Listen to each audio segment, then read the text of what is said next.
Movie की शुरुआत में हम लोग एक आदमी को देखते हैं जो कि पेंटिंग का काम करता है। उसके पिता एक चोर थे और वो भी अपने पिता की तरह एक चोर बनना चाहता था, लेकिन उस जमाने में चोरों के हाथ काट दिए जाते थे, इसलिए वो सजा से बचने के लिए पेंटिंग का काम शुरू कर देता है। इसके बाद हम लोग लोरेंजो नाम के एक लड़के को देखते हैं जो कि कुछ लोगों से बचकर भाग रहा था। वो एक गैमलर होता है और उसने अभी अभी जुए में जर्मीनो को हराया है, लेकिन जर्मीनो एक सरदार था और उसे अपनी हार मंजूर नहीं होती है, इसलिए वो अब लोरेंजो को मारना चाहता था और वो अपने आदमियों को उसके पीछे लगा देता है। लोरेंजो इन लोगों से किसी तरह भागते हुए अपने टाउन पहुंच जाता है। वहां उसे उसके दोस्त मिलते हैं। ये लोग उसे बताते हैं अगर जर्मीनो के हाथ तुम आ गए तो वो तुम्हें जिंदा नहीं छोड़ेगा, और उसके फ्रेंड उसे इस शहर को छोड़कर जाने के लिए कहते हैं। इसके बाद वो एक घोड़े पर बैठ जाता है और वहां से जाने लगता है, लेकिन जर्मीनो को किसी तरह इस बात का पता चल जाता है और वो अपने आदमियों को उसके पीछे लगा देता है। लोरेंजो उसके आदमियों से बचता हुआ एक टाउन के करीब पहुंच जाता है जहां वो एक आदमी को देखता है जो कि एक डेड बॉडी को ले जा रहा था। लोरेंजो के पूछने पर वो आदमी उसे बताता है जिसकी डेड बॉडी को वो ले जा रहा है वो नजदीक के ही एक चर्च का गार्डनर था और उस चर्च में काफी सारी नन्स रहती हैं। उसकी बात सुनकर लोरेंजो के दिमाग में एक आइडिया आता है और वो सोचता है अगर वो इस मरे हुए आदमी की जगह वहां काम करेगा तब किसी को इसके बारे में पता नहीं चलेगा और उसे छुपने के लिए एक जगह भी मिल जाएगी। लोरेंजो उस आदमी से चर्च के बारे में पूछता है। वो आदमी उसे बताता है उन नन्स को ऐसा गार्डनर चाहिए जो कि गूंगा और बहरा हो, क्योंकि वो नन्स ऐसा आदमी चाहती थी जो ना तो कुछ बोल सके और ना ही कुछ सुन सके। उस आदमी की बात सुनकर लोरेंजो को काफी अजीब लगता है। इसके बाद वो वहां से जाने लगता है। इसके बाद वो जर्मीनो के आदमियों से बचने के लिए एक पेड़ पर चढ़ जाता है और ये सारे लोग लोरेंजो के घोड़े के पीछे चल देते हैं और वो लोग यहाँ से चले जाते हैं। लोरेंजो पेड़ पर चढ़कर उन आदमियों को चकमा दे देता है, लेकिन तभी जिस डाल पर वो बैठा होता है वो डाल टूट जाती है और वो काफी ऊंचाई से नीचे गिर जाता है और यहीं पर बेहोश हो जाता है। तभी कुछ नन्स वहां से गुजर रही होती है और ये लोग लोरेंजो को देखते हैं और ये लोग उसे अपने साथ ले जाते हैं। इसके बाद हम लोग उस पेंटर को देखते हैं जो कि चर्च में पेंट कर रहा होता है। वो अपनी पेंटिंग्स को पूरी करने के बाद पैसे लेने के लिए फादर के पास जाता है, लेकिन वो देखता है फादर को प्लेग की बीमारी है। उस वक्त प्लेग की बीमारी सभी तरफ फैली हुई थी। उस आदमी को यहाँ से कोई भी पैसे नहीं मिलते हैं। इसके बाद वो खुद ही फादर बन जाता है। इसके बाद हम लोग एक लड़की को देखते हैं जिसका नाम पेम्पेनिया है जो कि इस टाउन की राजकुमारी है, लेकिन हाल ही में उसके माता पिता की प्लेग से मौत हो गई। इस तरह से इस टाउन की राजा और रानी की मौत हो चुकी थी और अब पेम्पेनिया इस राज्य की राजकुमारी थी। पेम्पेनिया अब काफी अकेली हो चुकी थी। तभी वहाँ जर्मीनो आता है और वो पेम्पेनिया के बारे में काफी गंदे ख्याल रखता था। जर्मीनो उससे बोलता है वो खुद को अकेला ना समझे, वो उसका बहुत ख्याल रखेगा। उसकी बात सुनकर पेम्पेनिया उसे बोलती है वो अकेली बिल्कुल नहीं है, वो जल्द ही एक राजकुमार से शादी करने वाली है और उस राजकुमार का नाम काउंट है, क्योंकि मरने से पहले राजा ने पेम्पेनिया की शादी राजकुमार से करने का वादा किया था। जर्मीनो को ये सुनकर अच्छा नहीं लगता है क्योंकि वो पेम्पेनिया से शादी करना चाहता था। जर्मीनो यहाँ पेम्पेनिया से झूठ बोलता है और वो कहता है उसके फादर के ऊपर काफी ज्यादा कर्ज हो चुका था और उसने उसके फादर की बहुत मदद की थी, जिसकी वजह से राजा ने उससे वादा किया था वो पेम्पेनिया की शादी उससे करेगा। पेम्पेनिया को जर्मीनो की बात पर विश्वास नहीं होता है, लेकिन पेम्पेनिया उसे कुछ भी नहीं बोलती है और वहां से चली जाती है। इसके बाद हम लोग लोरेंजो को देखते हैं जिसे उठाकर नन्स चर्च ले आई है, जिसे नन्स उठाकर चर्च में ला चुकी है। वहाँ पे दो नन्स उसे छू रही होती है और ये लोग उसे लालची नजरों से देख रही होती हैं।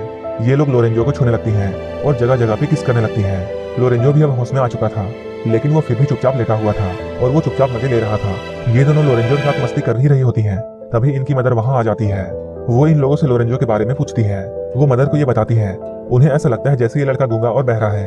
ये दोनों नन्स अब लोरेंजो को लाइक करने लगी थी, इसलिए वो उसे चर्च में ही रखना चाहती थी और इसी वजह से इन दोनों ने बिना जाने ये कह दिया कि लोरेंजो गूंगा और बहरा है। उनकी मदर जब ये बात सुनती है तब वो भी बहुत खुश होती है और वो कहती है ये तो बहुत अच्छा हुआ, एक गया तो दूसरा आ गया, अब सबकी फिजिकल नीड पूरी हो जाएगी। लोरेंजो भी इन लोगों की बातों को सुनता है और वो समझ जाता है ये सारी की सारी प्यासी नन्स हैं और उसे यहाँ रहने में काफी मजा आने वाला है। यहाँ जो पुराना वाला गार्डनर था इन लोगों ने उसे भी अपनी फिजिकल नीड पूरा करने के लिए यहाँ रखा हुआ था, लेकिन इन लोगों ने उसे ज्यादा ही पेल दिया था, जिसकी वजह से वो बेचारा बेमौत मारा गया। इसके बाद ये दोनों नन्स लोरेंजो के कपड़े उतारती हैं और उसे नहलाती हैं और ये लोग साथ ही साथ अपने कपड़े भी उतारती हैं और इसके बाद ये लोग इंटीमेट होते हैं। लोरेंजो धीरे धीरे गार्डन में काम करने लगता है, लेकिन साथ ही साथ उसे इन लोगों के साथ एक एक करके पेलन क्रिया करनी होती थी, जिससे नन्स के साथ लोरेंजो भी काफी एंजॉय करता था। वहीं दूसरी ओर पेम्पेनिया अपने फ्रेंड्स के साथ होती है और वो जर्मीनो से छुटकारा पाना चाहती थी। इसके लिए वो अपने दोस्तों से बातें करती है। जब उसकी दोस्त उसकी बात सुनती है तब वो उसे बोलती है तुम्हें पास के टाउन की एक चर्च में जाना चाहिए और वहाँ नन्स बनकर रहना चाहिए। ये लोग उसी चर्च की बात कर रहे होते हैं जहाँ लोरेंजो को सुबह शाम पेलन क्रिया करनी होती थी। ये लोग उससे कहती है कुछ दिनों बाद राजकुमार काउंट यहाँ आ जाएगा, इसके बाद तुम उससे शादी कर सकती हो, लेकिन तब तक तुम्हें सेफ रहना होगा। इसके बाद पेम्पेनिया एक नन बनकर उस चर्च में पहुंच जाती है। पेम्पेनिया जब यहाँ रहने लगती है तब वो बाकी नन्स को देखती है कैसे वो लोरेंजो के साथ मस्ती करती है। अब उसका भी मन ये सब करने का होने लगता है। लोरेंजो को वो लाइक करती थी क्योंकि लोरेंजो उसे बहुत अच्छा लगता था, लेकिन राजकुमार काउंट से उसकी शादी होने वाली थी। ये सब सोचकर वो रुक जाती है। कुछ दिन बाद काउंट महल में पहुंचता है ताकि वो पेम्पेनिया से शादी कर सके, लेकिन उसे भी ये बात पता नहीं थी कि पेम्पेनिया कहाँ है और इसी बात को लेकर जर्मीनो और उसके बीच में लड़ाई होने लगती है। जर्मीनो उससे बोलता है पेम्पेनिया तुमसे नहीं बल्कि मुझसे शादी करेगी। और ये दोनों एक दूसरे को नीचे दिखाने की कोशिश करते हैं। दोनों लोग पेम्पेनिया को पाना चाहते थे।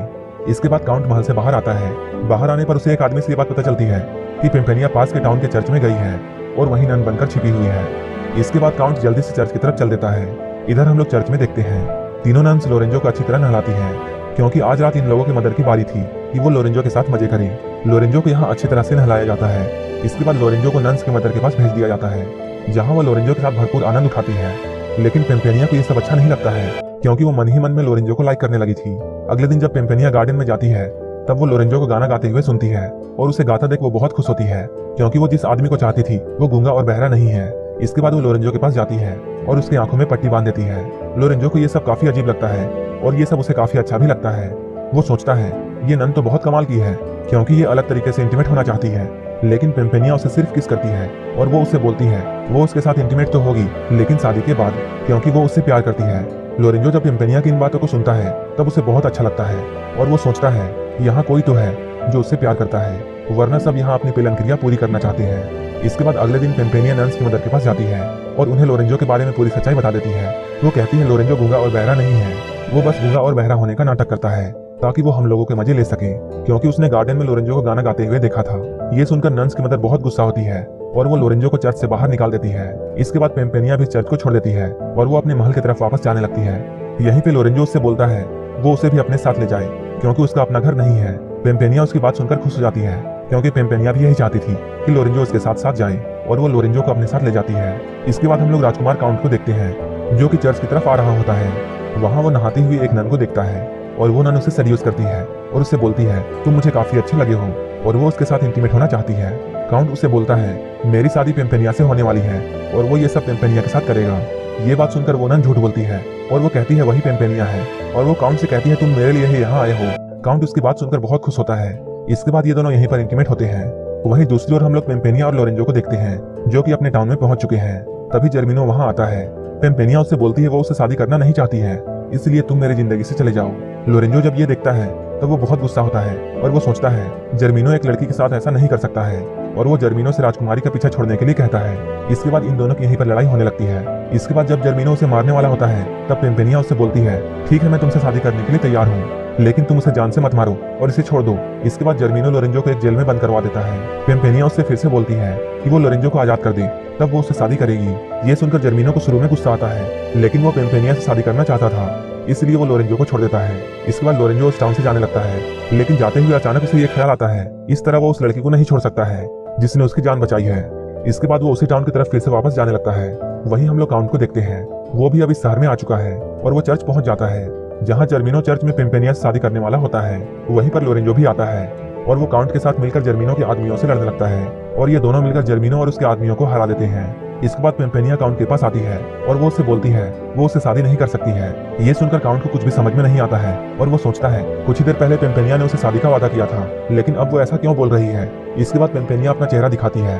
काउंट उससे बोलता है तुम पेम्पेनिया नहीं हो, मैं जिस पेम्पेनिया से मिला हूँ वो तो दूसरी है, जो कि उसे रास्ते में मिली थी। उसी वक्त वो लड़की भी वहाँ आ जाती है, जिसे काउंट पेम्पेनिया समझता था, और उसे देखकर काउंट बहुत खुश होता है। काउंट बोलता है यही पेम्पेनिया है और वो इसी से शादी करेगा। इधर लोरेंजो यहाँ से जा रहा होता है, तभी पेम्पेनिया उसके पास आती है और उसे जाने से रोकती है, और वो अपने प्यार का इजहार उससे करती है।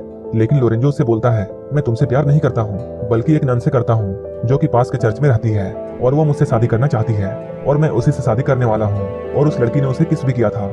ये सुनकर पेम्पेनिया बहुत खुश होती है और वो समझ जाती है वो उसी की बात कर रहा है, लेकिन उसे उस वक्त मालूम नहीं था कि वो लड़की पेम्पेनिया ही थी। इसके बाद पेम्पेनिया लोरेंजो के पास आती है और उसे किस करने लगती है। इसके बाद लोरेंजो समझ जाता है वो जिस नन की बात कर रहा है वो पेम्पेनिया ही थी। इसके बाद ये लोग एक दूसरे के साथ बहुत खुश होते हैं और यहीं पर इस मूवी की हैप्पी एंडिंग हो जाती है। अगर आपको ये मूवी अच्छी लगी हो तो एक लाइक जरूर कर देना, और ऐसे ही मूवीज के लिए मेरे चैनल को जरूर सब्सक्राइब